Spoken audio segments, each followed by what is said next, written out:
Uncertainty అనేది బాగా పెరిగిందండి.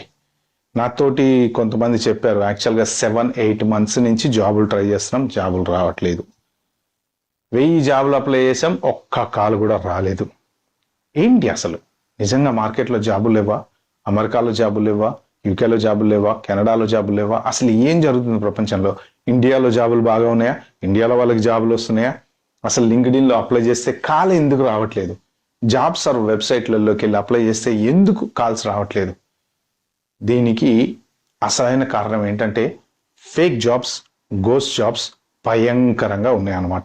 జాబ్స్ అండి, there are lot of number of fake jobs. అది లింక్డ్ఇన్ కావచ్చు, జాబ్ సర్వ్ వెబ్సైట్లలో కావచ్చు, ఎక్కడైనా కావచ్చు. ఎందుకు ఫేక్ జాబ్స్ పడుతున్నాయి అంటే 2 రకాల కారణాలు. మీరు అమెరికాని తీసుకుందాం ఫర్ ఎగ్జాంపుల్.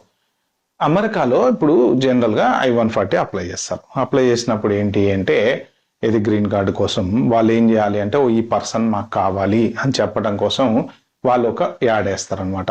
ఆ యాడ్ అనేది పోస్టింగ్ జాబ్ సైట్లలో వేయచ్చు, లేకపోతే లింక్డ్ఇన్లో వేయచ్చు, ఎక్కడన్నా వేయచ్చు. వేసి దానికి రిప్లైలు వచ్చినట్టు చూపించటం, ఇదంతా. ఫైనల్గా ఏంటి, ఆ జాబ్కి ఎవరైనా రిక్వైర్మెంట్ ఉందా? లేదు. జస్ట్ ఈ అప్లికేషన్ కోసం వేసినటువంటి జాబ్ అది. దానికి పాపం అమాయకుల్లాగా వందల రెజ్యూమ్స్, వేల రెజ్యూమ్స్ పంపిస్తూ ఉంటారు. కాల్ వస్తుందా? రాదు. మనం వెయిట్ చేస్తూ ఉంటాం అనమాట. అలాగా కొన్ని కంపెనీస్ ఉన్నాయి, ఏజెన్సీ